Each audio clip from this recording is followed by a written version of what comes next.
during this public health emergency. How would it work? Well, basically, everybody would get a payment every week. And then whether they were employed, whether they were self-employed, whether they were unemployed, whether they were on a 0 hours contract, and that would be enough to cover the basic necessities.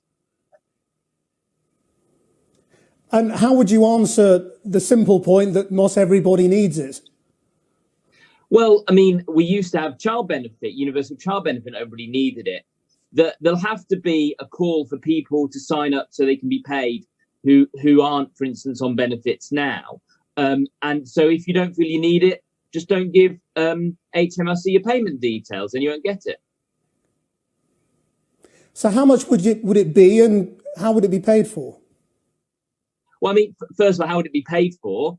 You know, we've talked about 300 billion stimulus that the Chancellor's proposed. We're in a complete crisis situation.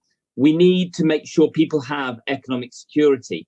If we don't, then the confidence will collapse out of the system. So that is actually more important than how it be paid for. But later on, we'll find that actually the system will right itself because of the way that the money supply will work. So we're obviously going to, there'll be a form of quantitative easing. We saw this in 2007 crash. That was used for banks. Instead of quantitative easing for banks, we're talking about quantitative easing for people who'll spend money in the real economy. So actually, it'll be much better than the quantitative easing we did back then for the banks.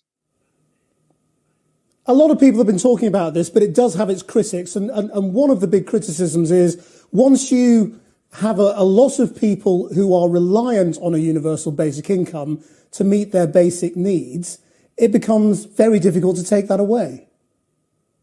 Well, I think we're in unprecedented times. What we're seeing is that we've designed a social safety net that has got such big holes in it that people are falling through it. 5 million self-employed, 1 million people on 0 hours contracts. And so it needs a big move to fix that. This, I think, is the big move. Later on, what we need to do is actually rebuild a much better social security system. We have to acknowledge, actually, that our social safety net has failed. And the measures that we need to fix it in a bespoke and complex way will take far too long, way longer than this crisis will probably last. So we need to make this move now and then look at how to fix it properly later.